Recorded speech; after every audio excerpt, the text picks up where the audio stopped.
Voilà, et bienvenue à cette troisième leçon. J'espère que vous voyez l'écran et que vous m'entendez. Oui, 5 sur 5, on vous entend très bien. Ok, je peux donc, merci beaucoup. Oui. Je vais donc commencer la leçon d'aujourd'hui, et toujours sur l'élaboration des projets de mobilisation des ressources financières. Et aujourd'hui, la leçon porte sur l'analyse SWOT, le cadre logique et les indicateurs de performance. Nous commençons par l'analyse SWOT. Alors, qu'est-ce que c'est cette analyse? Cette analyse repose sur 4 piliers. Et c'est de là que vient le nom de SWOT. En fait, c'est un acronyme anglais. S pour Strength, les forces. W, Weaknesses, les faiblesses. O pour les opportunités. Et Threats pour les menaces.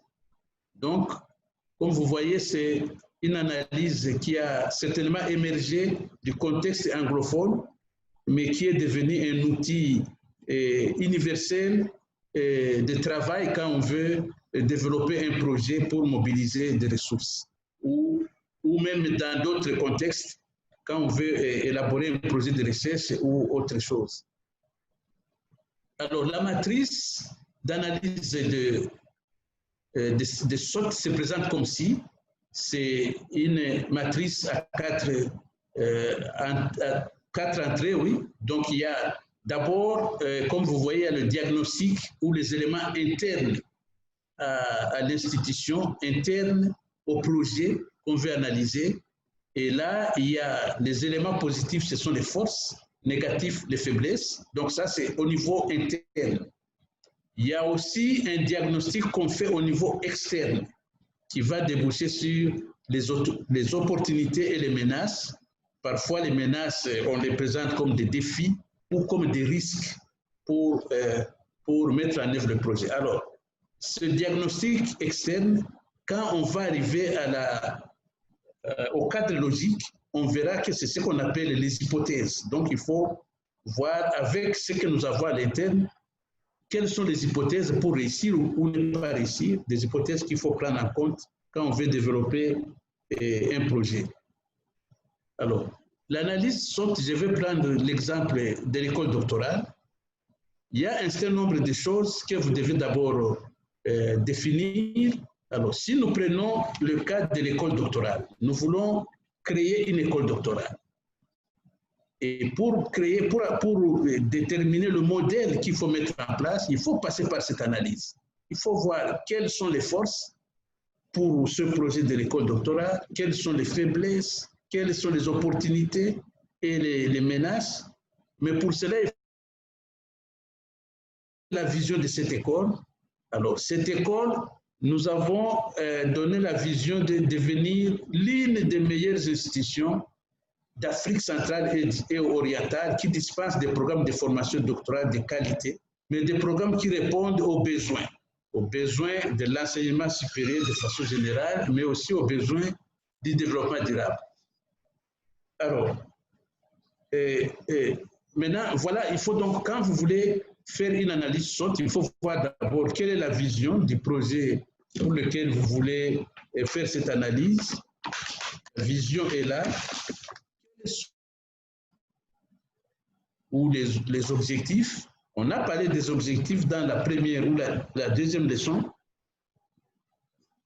Il faut reprendre ces objectifs ici, qu'on peut appeler, selon les cas, des objectifs ou des missions. L'école doctorale, comme vous le savez, a 3 missions principales. D'abord, contribuer à la relève académique des enseignants et des chercheurs de l'Université du Burundi. Contribuer à la formation des ressources humaines de haut niveau pour les autres institutions d'enseignement supérieur du Burundi, mais aussi de la sous-région. Parce que si on ne le fait pas, alors ces institutions, que ce soit du Burundi, que ce soit de la RDC ou d'ailleurs, vont essayer de reposer sur les ressources disponibles à l'Université du Burundi. Donc vous pouvez former des gens, mais ces gens vont être appelés ailleurs et vous n'allez pas atteindre cet objectif. Donc le deuxième objectif est pertinent. Et enfin, troisième, comme toute institution, il faut contribuer à la mise en œuvre des objectifs de développement national. Mais comme la vision est sous-régionale, il faut viser la contribution à la mise en œuvre de ces plans de développement au niveau national, au niveau aussi régional. Les résultats qui sont attendus, parce que nous devons nous assurer que l'analyse nous permet d'identifier, suite aux forces, aux faiblesses, nous avons un modèle qui nous permet d'arriver au résultat. Le résultat attendu, il faut qu'au moins 80% des doctorants terminent leur formation et reçoivent des diplômes qui soient reconnus au niveau international. Et puis, il faut que chaque étudiant ait publié au moins 2 articles dans des revues internationales, dans des revues indexées dans des bases de données internationales. Voilà donc la situation, le contexte du projet pour lequel nous voulons faire une analyse SWOT. Alors, prenons maintenant le cas de l'Université du Burundi. D'abord, les diagnostics internes au niveau des forces, au niveau des faiblesses. Vous savez que comme il s'agit d'une formation doctorale qui doit nous permettre d'arriver au résultat que j'ai annoncé, il faut voir d'abord si il y a des textes juridiques, des textes réglementaires qui permettent de régir cette formation. Ça, c'est une force. Ces textes existent. Il y a un décret qui crée l'école doctorale, mais il y a aussi 5 ordonnances ministérielles d'application de ces décrets. Donc, c'est bon, il y a une volonté politique, c'est soutenu au niveau national. Maintenant, l'autre élément qui doit intervenir dans la formation, évidemment, ce sont les enseignants. Et ce sont les centres de recherche. Parce que nous disons que la formation doctorale, c'est fait, elle est encadrée par des enseignants. Ici, au Burundi, c'est au moins rang de professeur associé ou ordinaire. Et la formation doit se faire dans des centres de recherche. Donc, nous regardons sur le plan interne, est-ce qu'il y a assez d'enseignants? Oui. Nous avons un nombre suffisant de professeurs, un nombre en tout cas adéquat de professeurs de rang professeurs associés et ordinaires. Sinon, on n'aurait pas inscrit tous ces doctorants qui sont là. Il y a aussi des centres de recherche, 17 centres et laboratoires de recherche qui ont été accrédités par le conseil d'administration. Donc, au niveau des facteurs positifs, il y a des forces qui sont là. Les textes juridiques qui cadrent bien, qui régissent le fonctionnement de cette école. Il y a les enseignants qui peuvent encadrer la recherche, qui peuvent encadrer les doctorats. Il y a les centres de recherche qui peuvent les accueillir. Maintenant, regardons les faiblesses. D'abord, les enseignants, on a vu que c'est une force. Ici, c'était par rapport au nombre de ces enseignants. Maintenant, par rapport à leur expérience dans ce domaine de l'encadrement des thèses,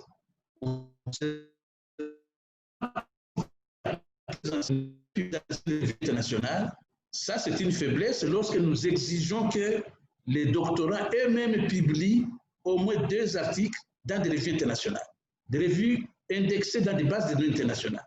Alors, si l'enseignant lui-même n'a pas cette expérience, ça va être difficile pour lui d'encadrer une thèse. Donc, c'est une faiblesse.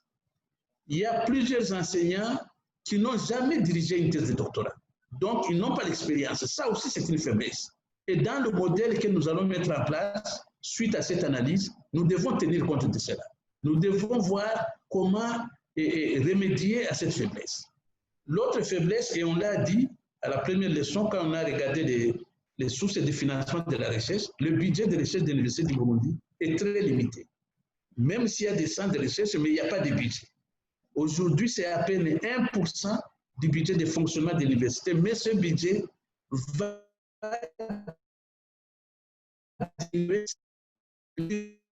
et mais de façon générale, il n'y a aucune université au monde, et même les universités américaines, qui peut financer des projets de recherche internes. Toutes les universités vont chercher des fonds à l'extérieur. Et je crois que c'est ça la pertinence de ce cours, renforcer nos capacités pour être en mesure d'aller mobiliser des fonds au niveau régional, au niveau international. Alors, nous avons parlé des centres comme une force, mais ça, c'était tout simplement au niveau du nombre de centres qui existent. Maintenant, si on va voir le niveau de performance de ces centres, le fonctionnement. Ces centres sont plus ou moins existent, beaucoup existent sur le papier. Ils ne sont pas équipés. Les chercheurs qui sont là-bas peut-être ne contribuent pas suffisamment. Ce qui fait que lorsque vous envoyez des étudiants là-bas pour faire leurs travaux de recherche, ce qu'ils reçoivent comme encadrement est très limité. L'autre faiblesse, comme je disais, nous n'avons pas les capacités de mobiliser des ressources extérieures et nous allons tout simplement nous appuyer sur les fonds disponibles à l'université. Ces fonds sont limités.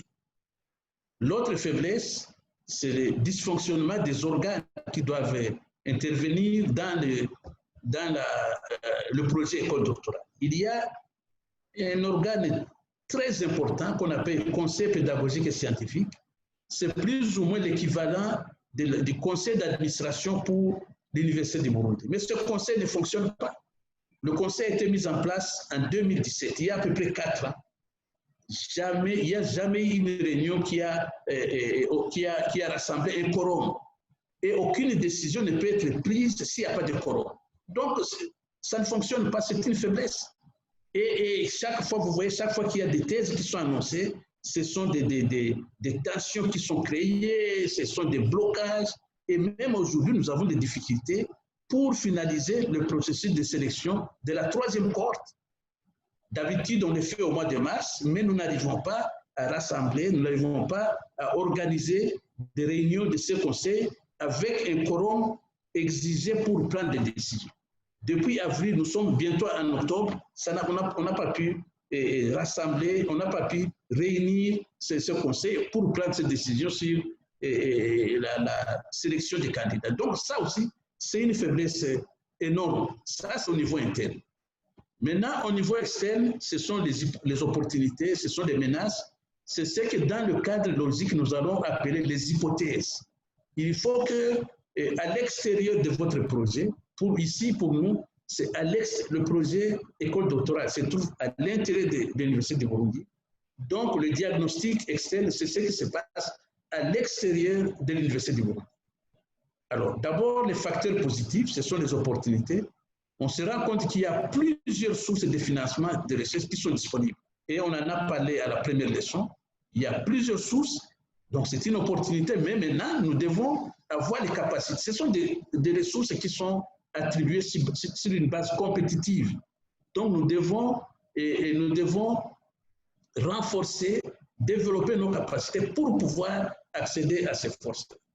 L'autre facteur positif, l'école doctorale est inscrite dans les objectifs du PND, le Plan national de développement pour 2018-2027. C'est considéré comme un des facteurs qui pourra contribuer à la réalisation des résultats attendus de ce plan. Ça, c'est une opportunité parce que si on cible bien les programmes de l'école doctorale et on les aligne de façon appropriée avec le plan national, on peut alors accéder aux ressources qui sont disponibles au niveau national pour mettre en œuvre le plan national de développement. L'autre aspect, c'est aujourd'hui la disponibilité et la possibilité d'utiliser l'éthique pour l'enseignement. C'est ce qu'on fait maintenant pour l'apprentissage et pour la recherche. Et si vous vous rappelez du rapport que nous avons sorti, le rapport d'activité de l'école doctorale pour la période de 2017-2020, nous avons montré les cours que vous avez suivis, les encadrés avec qui vous travaillez. Vous avez vu que pratiquement aucun enseignant d'ici, du Burundi, n'a donné cours. Ce sont des cours qui sont donnés par des professeurs de l'extérieur, soit et principalement à travers l'éthique. Donc, c'est une opportunité que nous avons maintenant pu saisir et qui commence à donner des résultats positifs. Et puis, enfin, parmi les opportunités, il y a des partenariats, des réseaux de recherche, des réseaux internationaux. Nous avons des mobilités, des étudiants qui vont en Belgique avec l'ARES. Il y a eu un petit groupe qui était parti dans la région flamande avec VLIR. Il y en a qui vont en Allemagne, il y en a qui vont avec l'AUF qui sont partis en Afrique de l'Ouest, en Belgique. Donc, c'est une opportunité. Et nous allons chercher d'autres opportunités pour que d'autres doctorants puissent avoir l'occasion d'interagir avec d'autres chercheurs au niveau régional, au niveau international. Maintenant, il y a des facteurs négatifs, peut-être pas tout à fait négatifs, mais qu'il faut prendre en compte. Tous les doctorants travaillent. Tous les doctorants travaillent, ce qui fait que nous ne pouvons pas organiser des cours en face à face et dire tous les doctorants doivent arrêter ce qu'ils font, venir ici au campus et suivre les cours. Non, ce modèle ne peut pas marcher. Il y a des doctorants qui sont à l'extérieur du Burundi, qui sont au Congo, au Ghana. On ne va pas leur dire quittez vos activités, venez vous installer ici et vous allez suivre un cours par semaine. Oui, ça ne marche pas. Donc, le modèle qu'on va proposer doit tenir compte de ça.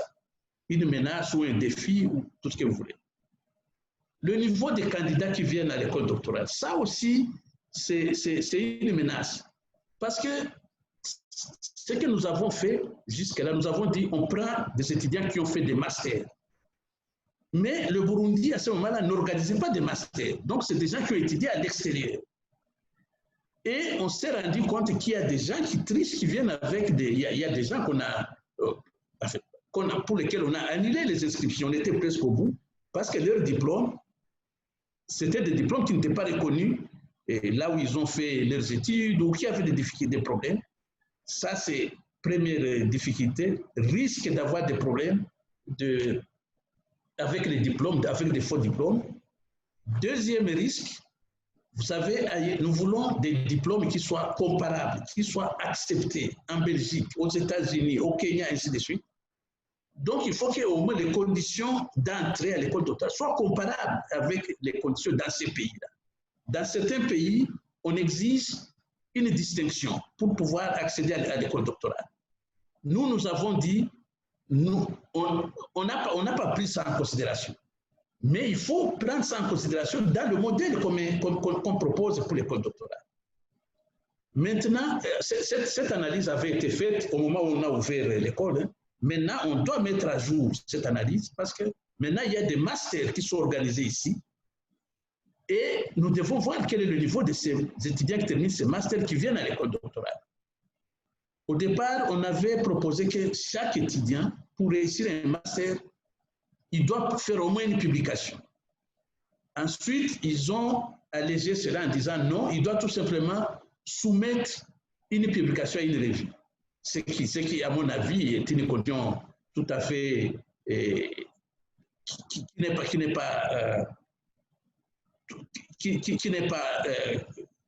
une condition parce que c'est-à-dire vous écrivez une revue, la revue accuse réception et puis vous dites voilà.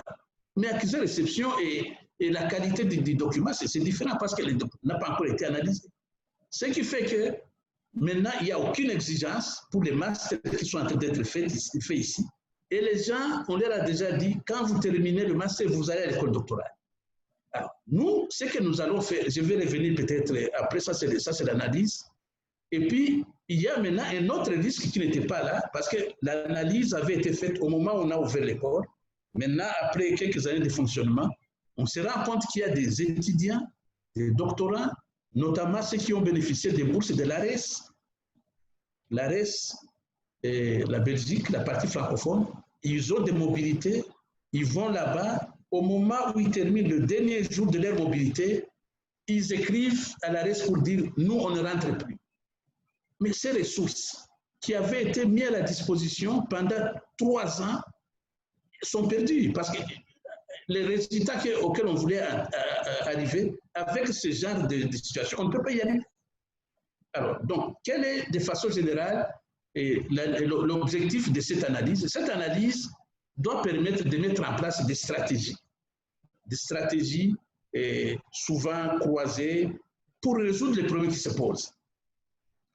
Alors, on doit notamment exploiter les forces qu'on a pour voir comment saisir les opportunités.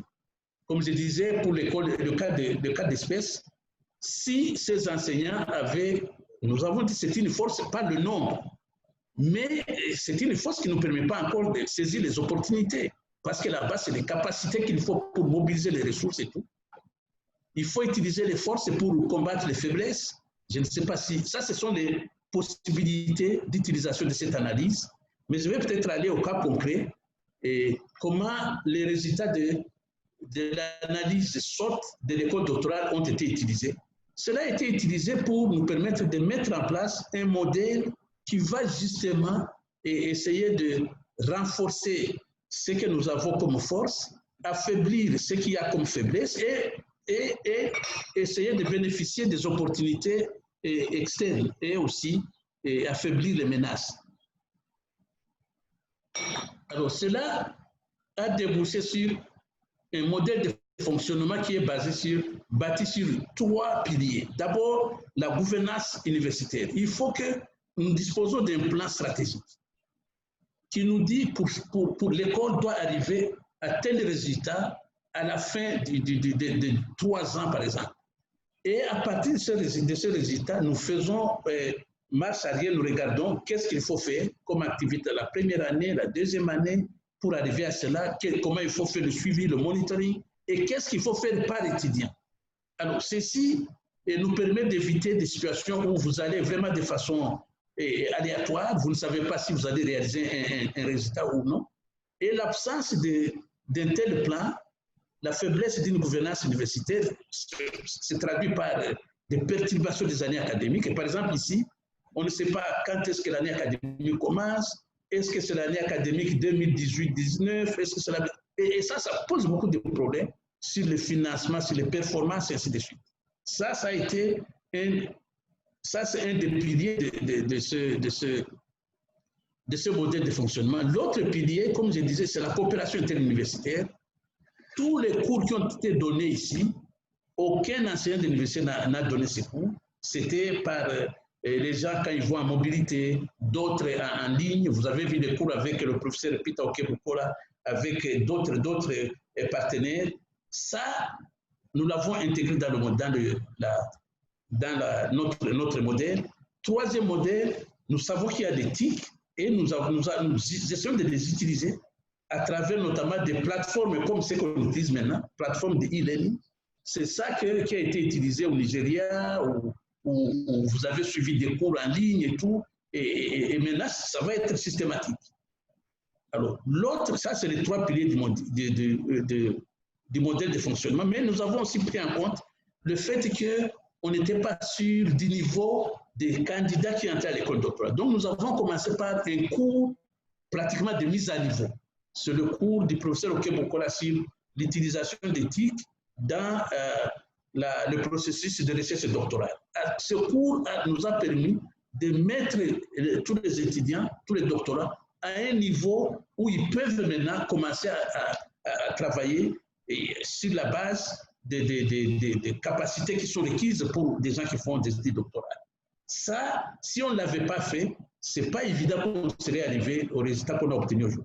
Maintenant, nous allons faire une nouvelle analyse de SWOT bientôt, parce que nous allons faire une évaluation pour voir comment le modèle fonctionne, comment le plan stratégique a été mis en œuvre, et sur la base de ça, faire une nouvelle analyse SWOT et arriver à raffiner le modèle que nous sommes en train de mettre en œuvre.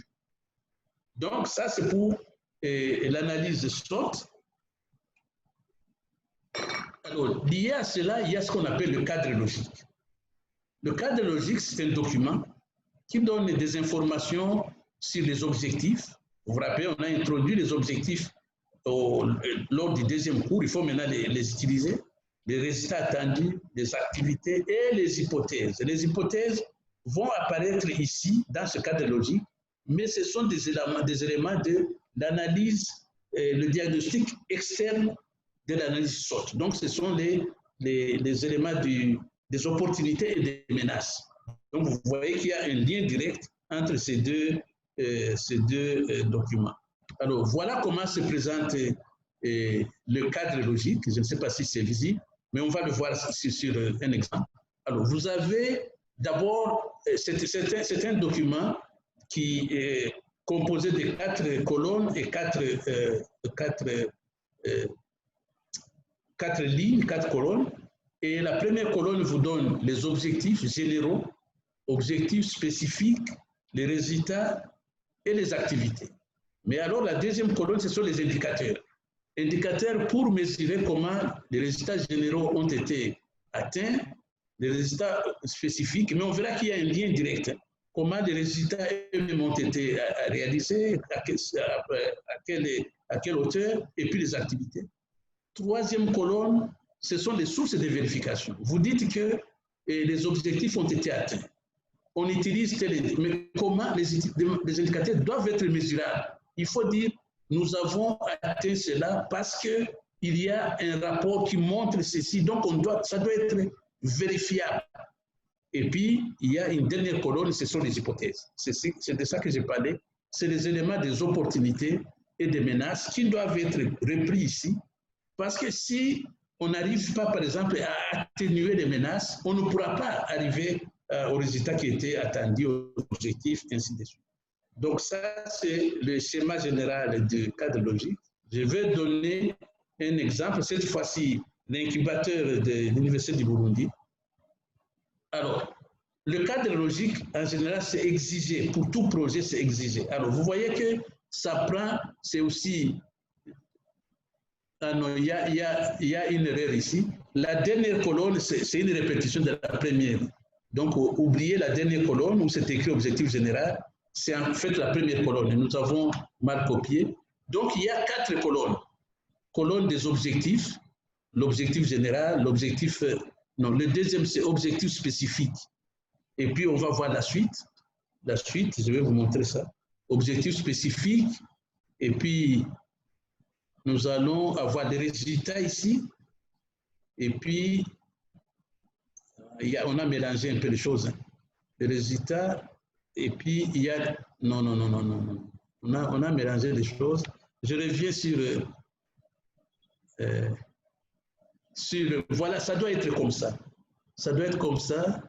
C'est 4 colonnes et 4 lignes.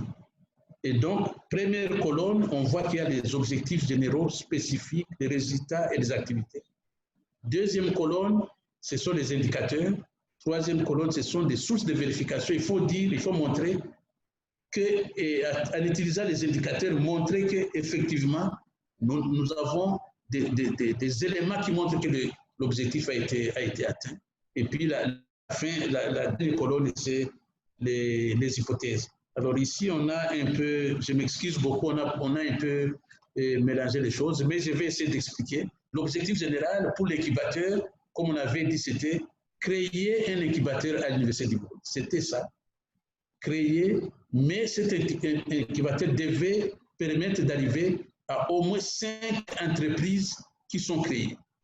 Donc ça, c'était l'objectif général. On met en place un incubateur qui va permettre de créer au moins 5 entreprises. Alors, si on prend les indicateurs, c'est le nombre d'entreprises qui sont créées.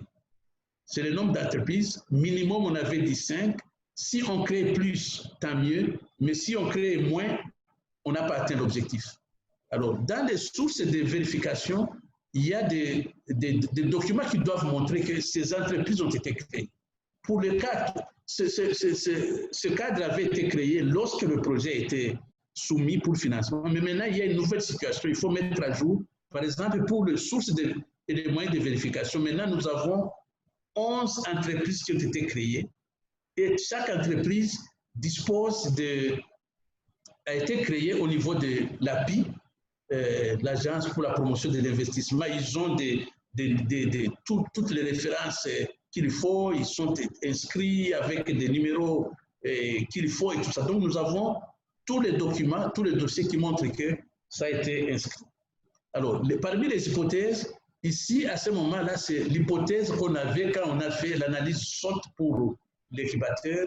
C'était presque la même hypothèse partout. Et il y avait presque pas de menaces. On a mis l'accent sur les opportunités. L'université et le gouvernement soutiennent la création des entreprises agro-industrielles. Bon, maintenant, s'il faut refaire cette analyse, peut-être qu'il y a d'autres éléments et avec une meilleure connaissance de cette question, il y a d'autres éléments qu'on pourra introduire ici.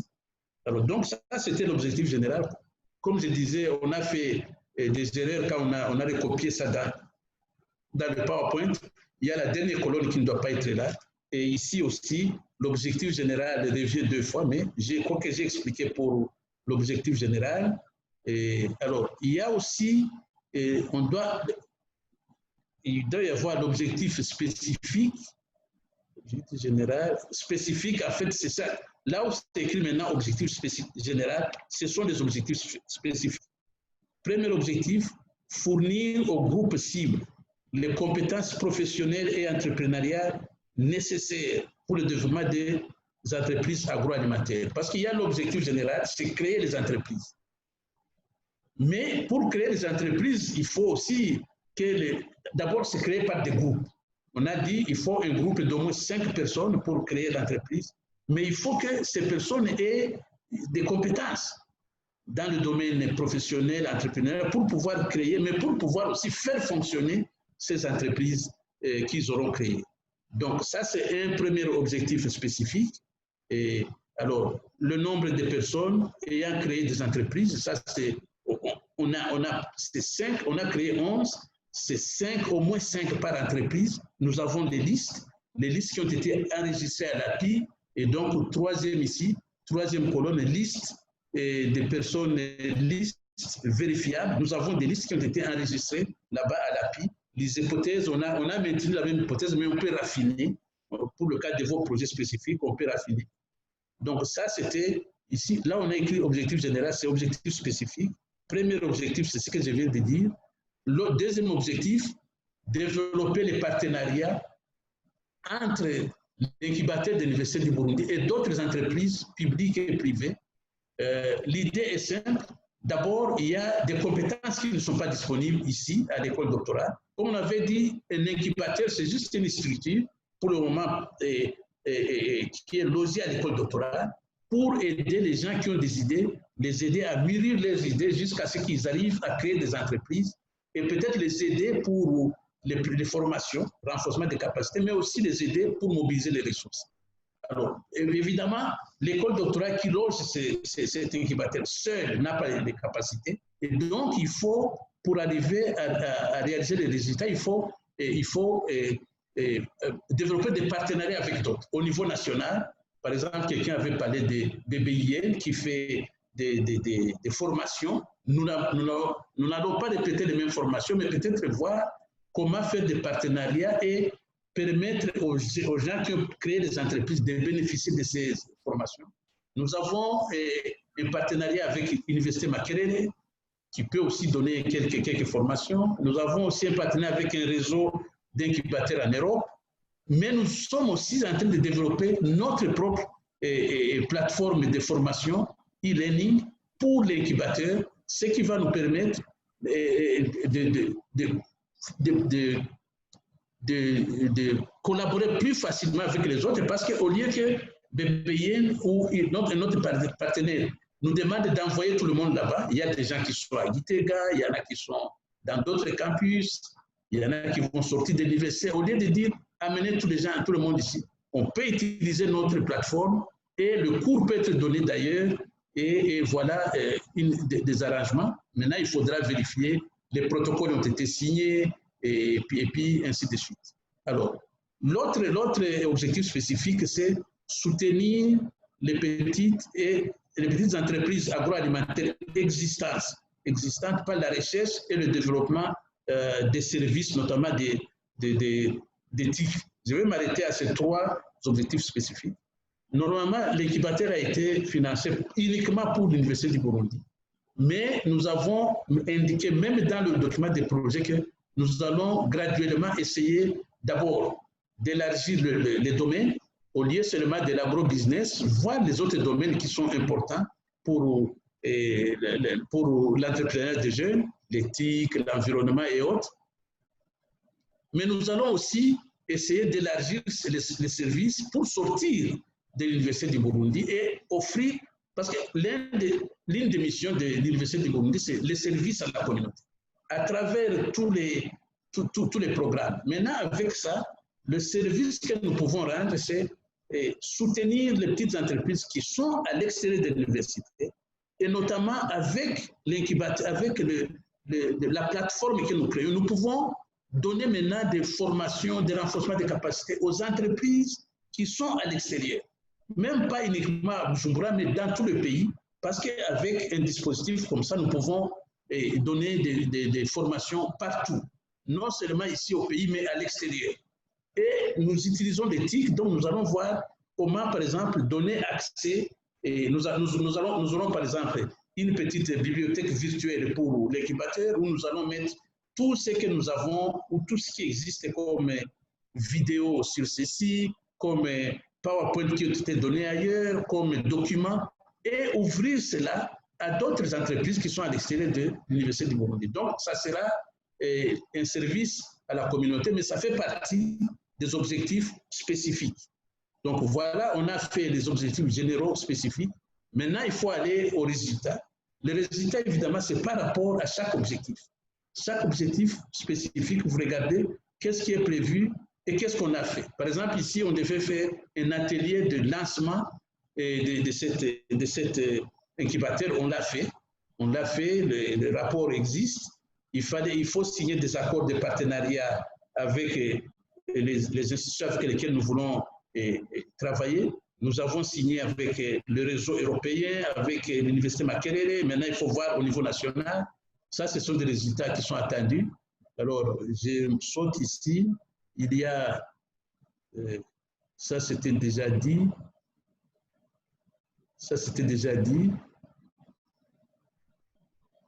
Et alors, parmi les activités, il y a aussi, nous devions faire nous devions réaliser une évaluation des besoins en compétences pour savoir quels sont, parce que parmi les objectifs spécifiques, nous devons renforcer les capacités ou les compétences professionnelles et entrepreneuriales des jeunes impliqués dans ces incubateurs. Donc, il faut savoir quels sont les besoins pour ces formations. Donc, une des activités, c'était de faire ça. Et puis, à partir de cette évaluation, on identifie quels sont les besoins, on élabore des matériels de formation, et puis on fait, avec ces matériels, on donne des formations. Cette fois-ci, au lieu de faire des formations en face à face, nous allons le faire directement en ligne. Et il faut aussi soutenir le développement et la commercialisation des produits. Nous avons signé des contrats avec avec 6 entreprises pour les soutenir dans les premières activités qu'ils vont réaliser. Et ces activités, c'est développer les produits et les commercialiser. Et puis, création et fonctionnement des entreprises agroalimentaires, comme je disais, on a soutenu ces entreprises, ils se sont fait enregistrer à l'API, et puis donc, nous avons signé des contrats avec eux pour soutenir les premières activités qu'ils vont mettre en œuvre. Donc voilà, alors les activités, on avait déjà parlé de ça. Alors, donc voilà, si on revient à cette matrice, nous avons les objectifs généraux, nous avons indiqué l'objectif, des objectifs spécifiques, il y en a au moins 3. Il y a l'objectif de renforcement des capacités, l'objectif d'aider les entreprises à l'extérieur de l'université, et puis nous avons aussi les résultats, nous les avons montrés, et les activités. Maintenant, on peut aller dans les autres colonnes pour voir ce qui se passe et comment les informations qui sont requises et comment les obtenir. Donc ça, c'était l'exemple de l'incubateur de l'Université du Burundi. Et maintenant, il faut voir les logiques qu'on utilise. La logique verticale. La logique verticale, on montre que... Excusez-moi, une minute. Je vais te rappeler. Oui, dans quelques minutes, s'il te plaît. Alors, donc, la logique verticale, on montre que si on part de la dernière rangée ici, si on obtient on réalise toutes les activités, normalement, on doit arriver aux résultats qui sont attendus. Et si ces résultats sont aussi réalisés, on doit réaliser des objectifs spécifiques et qui vont contribuer à l'objectif général ou aux objectifs généraux. Donc, il y a une logique, et cette logique verticale se fait à partir de la dernière colonne, de la dernière ligne des activités. Et sont réalisées, on doit obtenir les résultats qui étaient escomptés. Si les résultats sont obtenus, on doit arriver aux objectifs spécifiques. Si c'est fait, on doit arriver aux objectifs généraux. Donc ça, c'est la logique verticale de ce cadre. Mais il y a aussi une logique horizontale. Et une logique horizontale, qui montre que nous devons tenir compte des hypothèses. Si les hypothèses sont remplies, nous devons arriver à réaliser toutes les activités qui étaient prévues. Alors, combiné avec la logique verticale, cela nous amène au résultat. Mais pour que les résultats aussi soient réalisés, il faut que les hypothèses pour ces résultats soient aussi remplies, et ainsi de suite. Donc, il y a deux logiques. Une logique verticale où on passe d'en bas et on passe des activités. Si c'est fait, on doit arriver au résultat. Si on a les résultats, on doit arriver aux objectifs spécifiques. Et si cela est fait, on doit arriver aux objectifs généraux. Et en même temps, il y a donc cette logique horizontale. Si les hypothèses sont remplies, nous devons arriver, c'est combiné. Les hypothèses sont remplies, on doit arriver à réaliser les activités, et puis on remonte avec la logique verticale, et puis on revient sur la logique horizontale. Si les hypothèses sont remplies, pour les résultats, on doit arriver à obtenir les résultats qui vont découler des activités, et puis on remonte. Donc, on remonte, mais chaque fois, il faut qu'on s'assure que les résultats, les hypothèses qui sont énoncées ici sont réalisées pour pouvoir avoir les résultats et puis remonter, avoir les activités, réaliser les activités, remonter aux résultats, et ainsi de suite. Donc, voilà. Alors, ce cadre, c'est un outil très important. Il est utilisé dans plusieurs domaines.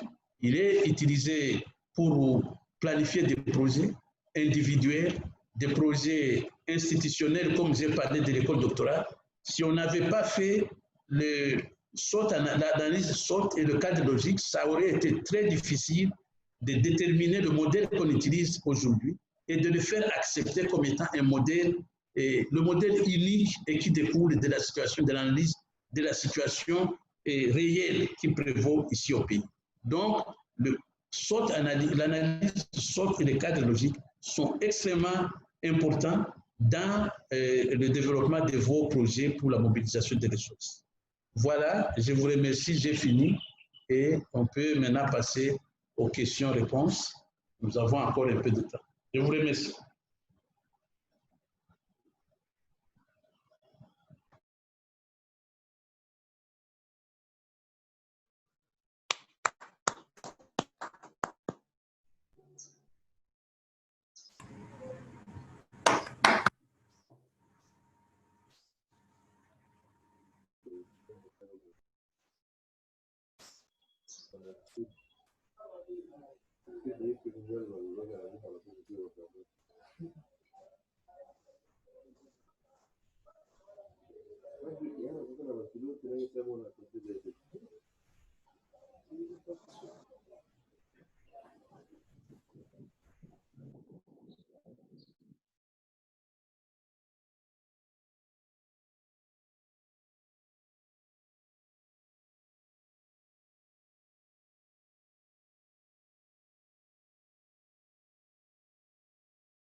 Oui, est-ce qu'il y a des questions, des commentaires, des contributions? Oui, il y en a. Oui. Souadou Bougoma. Oui. Bonjour à tous. J'aimerais tout d'abord remercier Monsieur le professeur pour votre présentation si enrichissante. Mon intervention, c'est par rapport aux hypothèses. Si j'ai bien compris votre présentation, donc les hypothèses sont celles des conditions qui doivent être réunies pour la réalisation des objectifs du projet. Oui. Alors, j'aimerais savoir quel est le lien direct entre ces hypothèses. Est-ce que ces hypothèses découlent de l'analyse SWOT qu'on doit faire? Ou bien quelle est la relation directe entre les hypothèses et l'analyse SWOT? OK. Les hypothèses qu'on met dans le cadre logique, ce sont les opportunités et les menaces qu'on a identifiées dans l'analyse SWOT. Donc, il y a un lien direct. Ce qu'on appelle hypothèse dans le cadre logique, ce sont les opportunités et les menaces dans l'analyse SWOT. Je vous remercie. D'autres questions, commentaires, s'il vous plaît? Contributions? Oui. Yamungu, tu peux activer votre micro.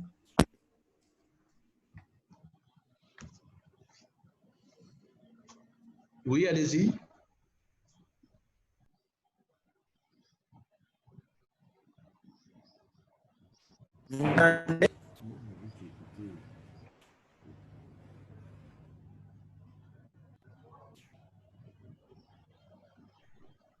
Vous pouvez activer le micro et puis faire votre intervention. Oui, professeur, vous m'entendez maintenant? Oui, oui, très bien. Merci pour ces cours trop formatifs pour nous, nous qui sommes néophytes dans le domaine. Comme venait de le dire la doctorante Bougoma Souado, les objectifs, ce sont les menaces et les opportunités que les hypothèses, ce sont les menaces et les opportunités qu'on puisse avoir. Tout en rédigeant donc les projets, les menaces, il faut prévoir comment les éviter. Exact. Ah, OK. C'est Et exact. donc, Oui. dans la rédaction, parce qu'il y a une copie que moi je vous ai déjà envoyée, dans la rédaction, on pourra donc d'abord les lister d'une manière rédactionnelle comme on fait les recherches, mais on devra donc faire un tableau synthétique comme celui que vous venez de nous montrer. C'est correct. Ok, merci beaucoup, directeur.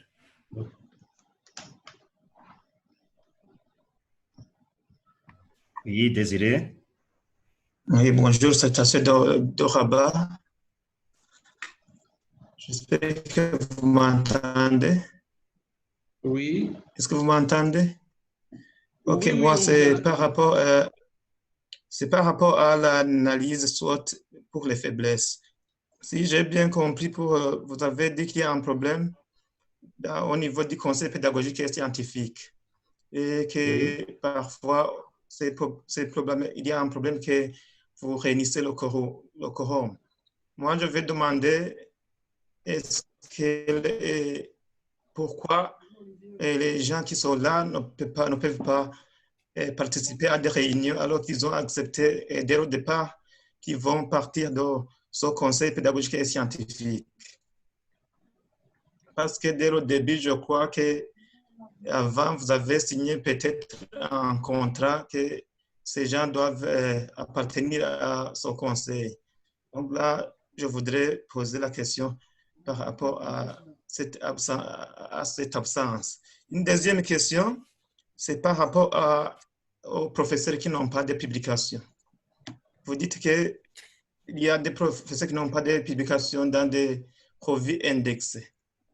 Là, je me demande pourquoi vous imposez quelqu'un de faire des publications et être dirigé par quelqu'un qui n'a pas de publication.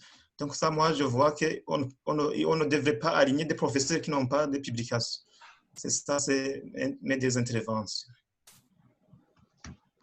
Oui, pour la première question, le conseil pédagogique et scientifique est prévu dans le décret de création de l'école doctorale Et ce conseil a été nommé par le conseil d'administration de l'Université du Burundi en 2017. Depuis 2017, il n'y a jamais eu de quorum.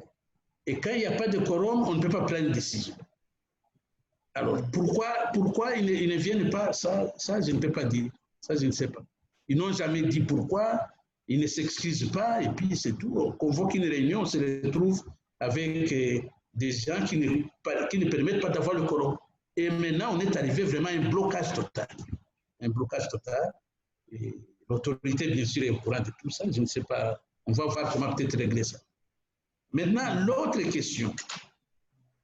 Le décret de création de l'école doctorale dit que pour diriger une thèse, d'abord, l'école se trouve au sein de l'Université du Burundi.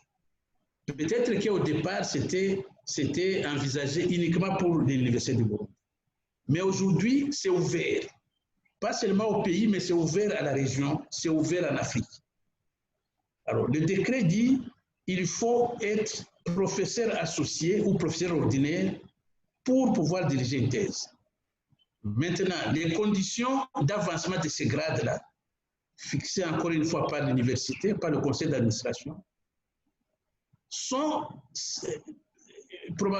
pas problématiques, telles que peut-être quelqu'un n'est pas obligé de publier dans une revue internationale. Il y en a beaucoup, mais vous savez, vous allez sur Google Scholar, vous mettez le nom de quelqu'un, vous allez voir ce qu'il a fait. Il y a même ce qu'on appelle Google Citation. Là, on vous donne l'ensemble de ces publications avec ce qu'on appelle l'indice H, l'indice je ne sais pas quoi, pour montrer l'importance et le nombre de citations de ces publications. Il y a des collègues ici, vous allez mettre son nom là, ça n'apparaît pas. C'est-à-dire, il n'a jamais publié dans une revue internationale. Mais le décret dit il peut diriger une thèse. Alors, aujourd'hui, nous, ce qu'on a fait, on a essayé d'exploiter le décret, et on parle des copromoteurs, on n'a pas précisé s'il est d'ici ou d'ailleurs, et nous avons dit, après cette analyse, comme nous avons cette situation, et nous voulons que les thèses, les diplômes soient reconnus au niveau international, il faut que les conditions soient comparables, compatibles avec ce qui se passe ailleurs. Donc, au moins 2 publications. Ça, dans East African Community, c'est ça qui est utilisé, et dans les autres pays. Donc, on ne peut pas dire on veut former quelqu'un avec un diplôme reconnu au niveau international si les conditions qu'on impose ne sont pas similaires. Maintenant, on se retrouve dans une situation où il y a des étudiants qui sont en avance sur le promoteur. C'est une réalité. Alors, qu'est-ce qu'on a fait? On a dit, nous allons imposer. On ne peut pas contester le contenu du décret. Et quelqu'un de l'Université du Burundi avec un diplôme, avec un grade de professeur associé ordinaire, nous gardons ça. Mais on impose qu'il y ait un autre promoteur de l'extérieur et qui remplit les conditions d'encadrement de thèse chez lui. Chez lui. Un professeur belge à l'ICL, à l'ULB, ne peut pas diriger une thèse s'il n'a pas un certain niveau académique, scientifique avéré. Il ne peut pas. Donc, nous avons dit, nous allons prendre cela, et comme ça, avec ces promoteurs extérieurs, en intégrant les étudiants dans leur réseau, ça peut peut-être nous permettre d'avoir une situation où l'étudiant va publier et remplir les conditions qu'il faut pour avoir un diplôme qui soit reconnu au niveau international. Nous sommes en train de faire face aussi à un autre problème.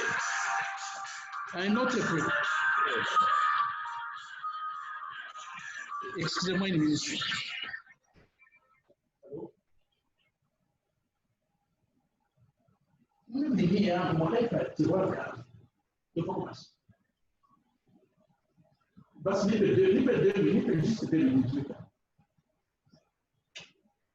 Alors, donc, il y a un autre problème auquel nous faisons face aujourd'hui. Nous avons des étudiants il y a la promotion simple, c'est-à-dire un enseignant s'engage à titre individuel. Il s'engage, l'étudiant est inscrit à l'Université du Burundi uniquement. Mais nous avons aussi des situations de quotitaires. L'étudiant est inscrit ici et inscrit par exemple à Liège ou inscrit à Bordeaux, en France. En France, pour être en France, pour être autorisé, éligible à diriger une thèse, il faut avoir ce qu'on appelle habilitation à diriger la recherche. L'étudiant est inscrit ici, inscrit là-bas, il a un promoteur là-bas, un promoteur ici, c'est-à-dire le promoteur d'ici doit remplir les conditions d'encadrement d'une thèse en France. Il doit avoir l'habilitation à diriger, il n'y en a pas ici. Et donc maintenant, les universités françaises avec lesquelles nous collaborons commencent à soulever le problème. Ils disent, ces gens que vous avez désignés ne remplissent pas les conditions pour diriger des thèses ici. Et on commence à remettre cela en cause. Maintenant, on dit aux collègues, essayons de voir comment vous pouvez remplir cette condition. Les gens ne veulent pas. Qu'est-ce que tu vas faire? Une autre situation, c'est des gens de co-tutelle avec des universités membres du CAMES. En Afrique de l'Ouest, nous avons par exemple Pierre qui est à Yamoussoukro. Il est co-dirigé, c'est une co-tutelle. Normalement, ici, doit être du niveau professeur associé au professeur ordinaire. Là-bas, c'est maître de conférence ou professeur titulaire. Mais dans le système CAMES, mais les gens qui sont ici, les conditions par rapport aux conditions du CAMES sont plus faibles ici. Donc, normalement, il n'est pas éligible. Et tout ça, ça pose des problèmes. C'est pour ça que je disais, nous devons faire une nouvelle analyse sorte et voir comment régler tout cela. Mais pour le moment, c'est des réalités que nous sommes en train de vivre et qui créent des tensions parce que vous connaissez cette tension, mais c'est un problème réel. Voilà. D'autres commentaires, contributions? Kabambi, Clément, oui, il peut activer son micro. Merci, monsieur le professeur, pour cet exposé très enrichissant. Et je reviens également sur l'analyse soft concernant notre école doctorale relativement aux revues scientifiques dans lesquelles nous sommes tenus de publier nos articles. Vous avez relevé que nos laboratoires de recherche peuvent ne pas être totalement fonctionnels. Et moi, je suis en train de me demander, notamment quant aux revues scientifiques, je suis en train de me demander si nous sommes en train de, ce que l'école doctorale a décidé ne peut pas à la fois également jouer contre nous-mêmes du point de vue des critères des revues dans lesquelles nous devons publier. Je me dis par exemple, dans notre groupe WhatsApp, nous étions en train de discuter, notre groupe de l'école doctorale, nous étions en train de discuter de la publication dans la revue de l'Université du Burundi. Est-ce que ça ne serait pas l'occasion pour nous de valoriser ces revues-là en y publiant pour que nous soyons également sur l'échiquier international? Par exemple, pour la revue de la faculté de droit, laboratoire de droit et société, si c'était l'occasion que nous, doctorants de la faculté de droit, nous puissions y publier au moins un article, ça nous permettra directement de permettre à l'université d'être à haut niveau, au niveau international, au niveau des publications. Je ne sais pas si j'ai été très clair pour ma question, mais je suis en train de suggérer qu'on ait également une stratégie qui incite les doctorants à publier au niveau local, au niveau de l'Université du Burundi. Merci, monsieur le professeur.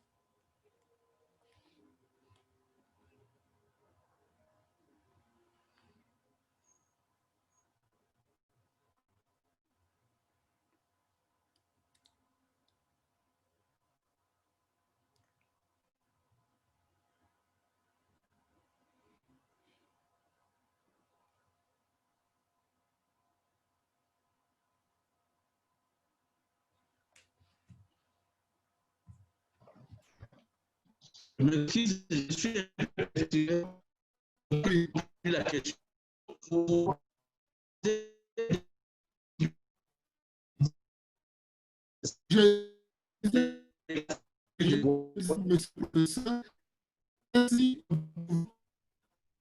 Adopter une stratégie, si l'école doctorale ne pouvait pas adopter une stratégie qui permette à ce que nous, doctorants, nous puissions publier un article dans les revues scientifiques ou la revue scientifique de notre université, donc de l'Université du Burundi, au lieu de favoriser que tous les 2 articles soient publiés au niveau des revues indexées internationalement, alors que la plupart de nos revues au niveau local ne le sont pas.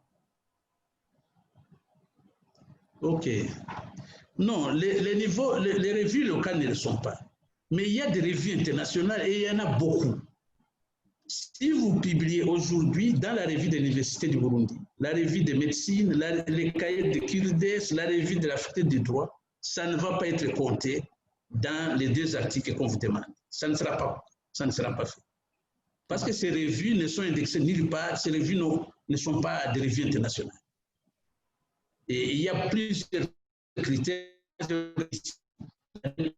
Une conférence internationale, c'est des publications, mais la réaction, j'ai fait venir un professeur égyptien qui possède une maison d'édition avec plusieurs revues qui sont indexées dans des revues internationales. Il a même fait une proposition, il dit, je peux vous aider à monter cette revue au niveau international.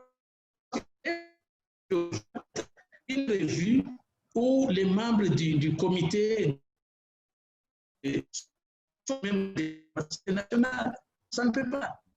Il faut que ça soit ouvert. Il faut que les évaluations, ce qu'on appelle les peer reviews, puissent faire intervenir des gens du niveau régional international. On ne peut pas, entre amis, faire une revue et puis dire que c'est international. Ça ne va pas marcher.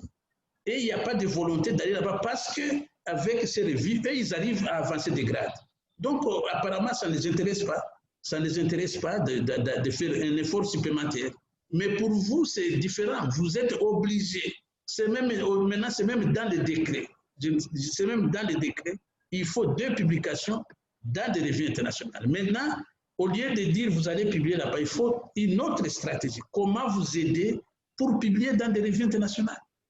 Moi, quand je faisais ma thèse en Belgique, et le promoteur n'avait pas le temps de lire ce que je lui donnais, mais il me disait, ce qu'il faut faire, envoie ça à des revues de haut niveau, ils mettent en place un processus de peer review et ils vont te donner des commentaires sur ce qu'il faut modifier, ou bien c'est accepté, ou bien c'est rejeté, ou bien c'est accepté avec des commentaires. Alors, moi, c'est ce que j'ai fait. Moi, je suis dans le domaine de physique et mathématiques. Je suis mathématicien, mais j'ai fait aussi la physique théorique. J'ai des articles dans des revues de physique, les meilleurs au monde, les professeurs de physique ici, ils n'en ont pas. J'ai des trucs dans des revues de mathématiques, et ici, ils n'en ont pas. Alors, mais ce sont des efforts qu'il faut faire. Malheureusement, c'est ça la barre qu'on a fixée. Et si on descend cette barre, on se retrouve en dessous des normes qui sont exigées par les autres universités, à commencer par la région ici, Afrique de l'Est. Et donc, vous allez là-bas avec votre diplôme, mais ça ne sera pas reconnu. Vous allez avec un grade professeur, vous allez là-bas, ils vont vérifier leurs conditions. Vous ne serez pas reconnu. Vous allez à Dakar, vous allez à Ouagadougou, à Yamoussoukro, vous ne serez pas reconnu. Je ne sais pas si on veut vraiment aller dans cette situation où on ne pourra fonctionner qu'au niveau local, au niveau national. Donc, cette exigence, au contraire, au lieu de dire on va remonter ces revues, ce qui est très difficile, parce qu'il faut que ceux qui publient dans ces revues acceptent. Mais il faut qu'on vous aide, et on a fait des formations dans ce domaine. Le professeur Nampala, le professeur, l'autre était venu ici, il y a d'autres formations en ligne. Nous pouvons multiplier ces formations. Les formations qu'on a faites avec le professeur Okebokola au mois de mars, je crois, il y avait plusieurs éditeurs de revues internationales qui étaient là, qui ont fait des formations, qui ont même fait des offres. Ils disent, s'il faut des formations spéciales pour l'université, l'école doctorale, ils sont prêts à le faire. Aujourd'hui, nous avons vos collègues qui arrivent à publier dans les meilleures revues du monde dans le domaine. Journal of Chemical Education, Journal, je ne sais pas de quoi. Et ça, c'est des revues, c'est parmi les 5 tops. Donc, c'est possible. Maintenant, c'est notre stratégie, mais on ne peut pas viser des choses vraiment qui ne peuvent pas être acceptées au niveau des exigences pour l'école doctorale. Merci. Et on ne peut pas accepter de donner des diplômes qui ne soient pas acceptés en Europe, en Amérique ou ailleurs. Merci. Oui. D'autres commentaires, questions? Wenceslas, tu peux activer son... Il est 38, nous pouvons encore prendre 5-6 minutes. Wenceslas peut intervenir. Oui, merci beaucoup. Merci de m'accorder la parole. J'ai une très petite question, mais avant de poser ma question, je voudrais aussi dire que l'exposé était très riche avec assez de documentation, très fouillée. Mais ma question concerne à qui justement s'adresse tout ce que nous venons de voir. C'est une théorie, mais je pense que quand on fait une requête, en fait, on progresse vers l'élaboration d'un projet. Je voudrais savoir à quoi est destiné tout ce que nous venons de voir. Parce que je me demande si le bailleur ou le donateur a besoin de toutes ces notions, ces théories, en rapport avec les menaces, en rapport avec les opportunités, en rapport avec le cadre logique, puisque la première journée, la deuxième journée, le directeur nous avait présenté des éléments indispensables pour pouvoir faire un projet. Alors aujourd'hui, où est-ce que ça va s'arrêter, tout ce que nous venons de voir? Est-ce que ça concerne le concepteur du projet? Est-ce que le bailleur en aura besoin au moment où on va faire une requête? Je vous remercie. Oui, je vais répondre. Je voudrais d'abord dire que je reviens sur le fait que ceux qui espèrent que l'Université du Burundi va financer leur projet de recherche, je crois que c'est une vision qui n'est pas correcte. Parce qu'il n'y a aucune université au monde qui peut financer tous les projets de recherche de ces enseignants. Il n'y en a pas. Alors qu'il y a des universités où il y a des lignes budgétaires solides. Je vous ai donné le cas du Kenya, on vous dit 30 millions pour la recherche. Personne ne peut aller utiliser ça pour autre chose. Mais malgré ça, on ne peut pas financer tout. Ici, dans le cas de l'Université du Burundi, quand il y a d'autres rubriques de dépenses, construction de l'amphithéâtre là-bas, il y a je ne sais pas quoi, il y a les avancements de grades, il faut augmenter les salaires, il faut recruter. C'est ça la priorité. Et là, ce qui reste pour la recherche diminue chaque année. Maintenant, nous devons aller sur le plan régional, international, pour chercher les financements. Alors, comme je disais, d'abord, c'est un processus compétitif. On ne peut pas... Je me rappelle, une fois, on avait une réunion ici avec DAD. Il y a un projet qu'ils ont présenté. Ils disent, vous pouvez postuler, mais ils ont donné les conditions. Et il y a un Burundais qui s'est levé, et ça, c'est vraiment malheureux. Il dit, ah non, nous, au Burundi, on est pauvres. Il faut considérer de nous donner seulement sans condition. Le monsieur était vraiment frustré, il était fâché. Les blagues comme ça, je n'aime pas. Mais le monsieur ne blaguait pas. Alors, pour revenir à la question, quand nous avons introduit le cours, nous avons dit il y a un certain nombre, pour qu'un projet, d'abord, il y a des appels qui sont faits. Chaque bailleur donne ses conditions. Ce que nous sommes en train de faire, c'est les conditions minimales pratiquement pour tous les bailleurs. C'est ce que j'avais dit, les conditions génériques.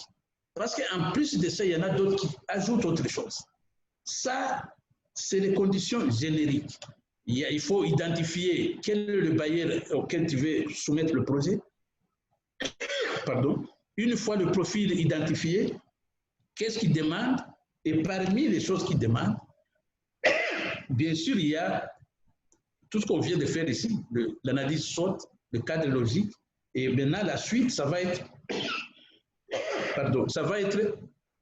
le plan de suivi et de mise en œuvre, parce que quand on a identifié les activités à travers ce qu'on a fait, analyse SWOT, cadre logique, avec les hypothèses, on essaie de montrer, parce qu'il faut montrer que ces activités sont réalisables dans le contexte où vous vous trouvez. Donc, vous devez montrer quels sont les risques, quelles sont les hypothèses, les opportunités, quelles sont les hypothèses, et montrer comment vous allez atténuer les risques et bâtir sur les opportunités pour arriver à réaliser votre activité qui va montrer comment vous allez avoir les résultats, comment vous aurez répondu aux objectifs spécifiques et aux objectifs généraux. Donc, ça vraiment, il n'y a aucun projet d'un bailleur qui ne va pas couvrir ça.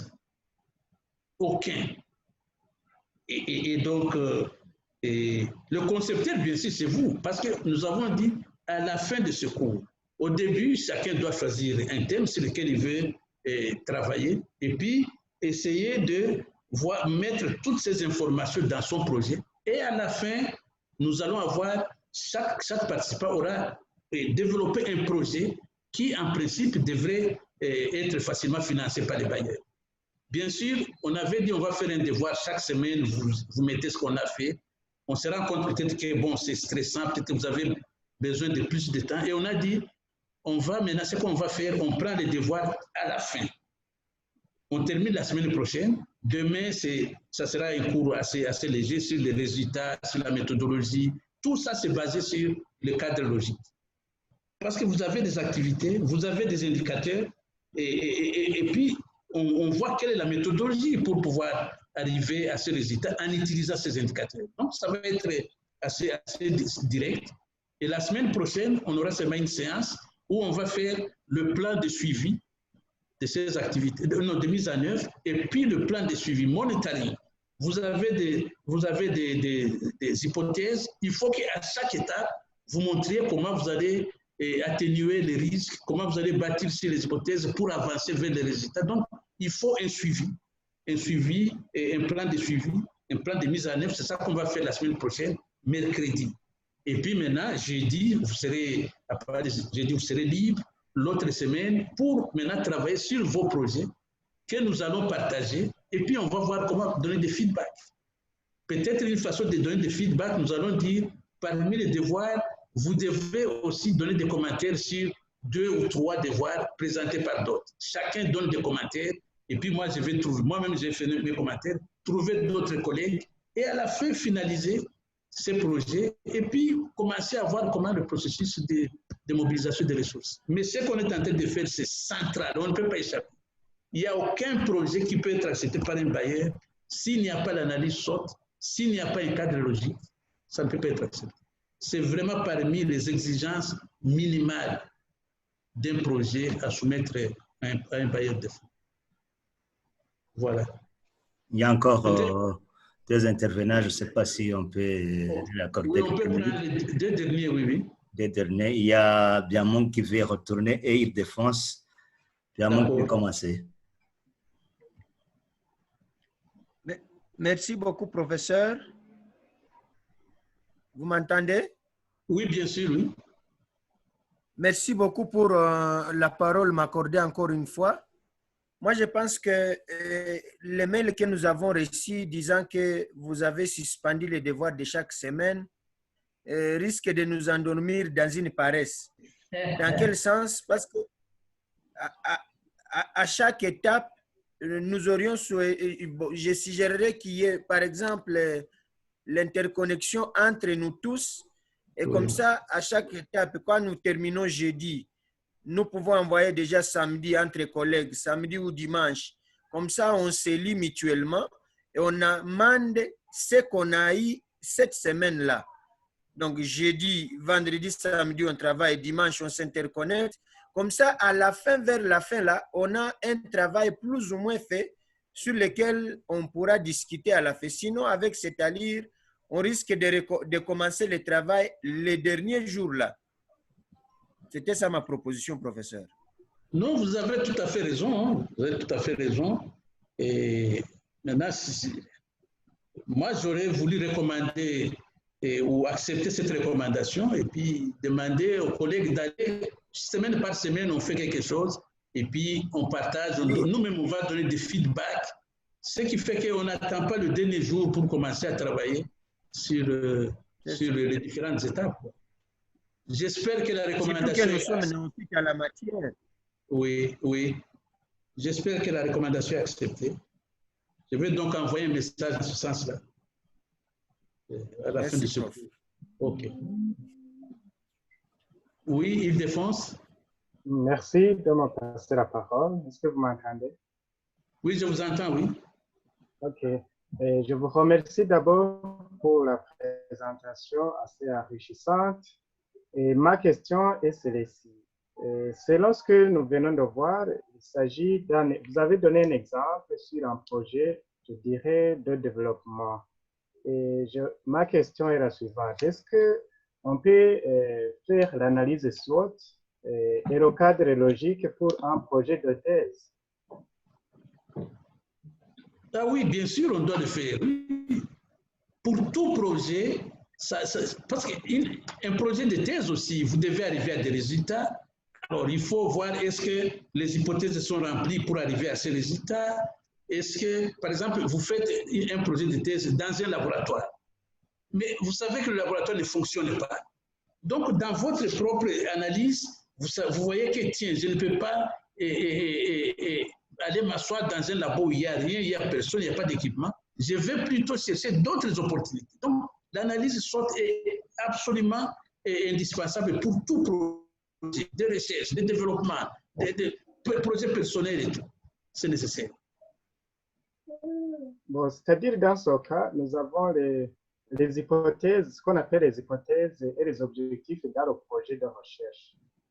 Est-ce qu'ils seront les mêmes objectifs et hypothèses dans le cadre logique? Non, les hypothèses, comme j'ai dit, c'est lié aux opportunités et aux risques. C'est ça. Les hypothèses, on fait l'analyse SWOT, on voit quelles sont les opportunités, quels sont les risques. Et c'est ça qui va entrer dans la matrice du cadre logique. Donc, je crois qu'il faut qu'on utilise les mêmes définitions. C'est ça. Et si vous ne faites pas l'analyse SWOT, vous ne pourrez pas arriver à définir, à identifier ces hypothèses.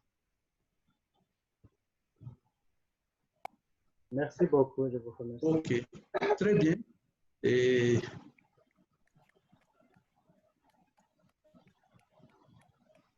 je vois ici un message. Est-ce que ces analyses... c'est parti. Monsieur Slas, tu veux bien rappeler le message? Je dis, est-ce que ces analyses ne peuvent pas être implicites? À mon avis, on y réfléchit effectivement, mais sans pour autant, à un certain moment, l'écrire. C'est ça que je veux dire. Est-ce qu'ils ne peuvent pas être implicites? Comment dire? Chaque fois compléter un tableau, est-ce que, surtout quand notre camarade qui vient de poser une question en rapport avec la thèse, effectivement, on y pense, mais je crois qu'on ne l'écrit pas toujours. C'est ça que je pose comme question. Non, quand c'est implicite, d'abord, vous ne pouvez même pas partager avec quelqu'un d'autre. Or, même dans le cas d'une thèse, vous devez avoir votre propre analyse. Si, par exemple, vous avez l'occasion de discuter avec votre promoteur, vous dites, voilà comment je vois les choses. Parce que vous devez voir à quoi vous devez arriver à la fin de votre travail et comment vous allez y arriver. Parce que la méthodologie qu'on va voir demain, c'est lié aussi à toutes ces analyses. Si, par exemple, vous travaillez sur des questions qui exigent votre présence à la bibliothèque, et la bibliothèque est fermée, comment vous allez faire? Ça ne peut pas être implicite. Vous travaillez avec des enseignants qui doivent, je ne sais pas, vous amener sur le terrain. Et puis, ils ne sont pas disponibles, ou des choses comme ça. Non, parce qu'il faut aussi que les indicateurs doivent être mesurables. On doit voir, il y a ceci comme indicateur, et puis, votre programme doit être donné des dates. Voilà, à telle date, je dois être ici. Mais si tout ça, ce n'est pas écrit quelque part, ça reste pour vous-même et vous ne pouvez pas échanger avec quelqu'un d'autre. À l'école doctorale, vous savez, par exemple, nous avons le plan stratégique qu'on doit d'ailleurs renouveler. Sur la base de ça, nous disons, le doctorant doit avoir son propre plan. Et nous demandons que le professeur, l'encadreur accepte ou approuve ce plan. À ce moment-là, nous savons qu'à tel moment, vous devez être à tel endroit. Et vous devez, si vous avez besoin d'un travail de terrain, il faut que, si nous devons intervenir financièrement ou je ne sais pas quoi, il faut qu'on se prépare, on sache que Venceslas, à tel moment, aura besoin d'aller sur le terrain pour faire ABCD. Il a besoin d'un montant et tel montant. Nous n'avons pas ça, nous devons chercher. Mais si on ne nous dit rien, On ne peut pas faire ça. Et donc, ça va bloquer, en fait, ça sera interne, comme vous dites, mais ça ne sera pas efficace. Parce qu'il faut qu'on puisse, tout le monde puisse comprendre ce que vous êtes, votre démarche, et s'il y a des interventions qu'on doit mener, qu'on sache à quel moment on peut le faire. Vous devez aller à un séminaire à Rumongue, vous devez aller à un séminaire au Congo, il faut peut-être des ordres de mission, il faut peut-être mobiliser un peu d'argent. Il faut qu'on sache, qu'on puisse planifier, qu'on sache à tel moment il doit faire ceci pour faire tel résultat qui est inscrit dans son plan. Et puis, on peut justifier, nous aussi, pourquoi on doit chercher toutes ces ressources.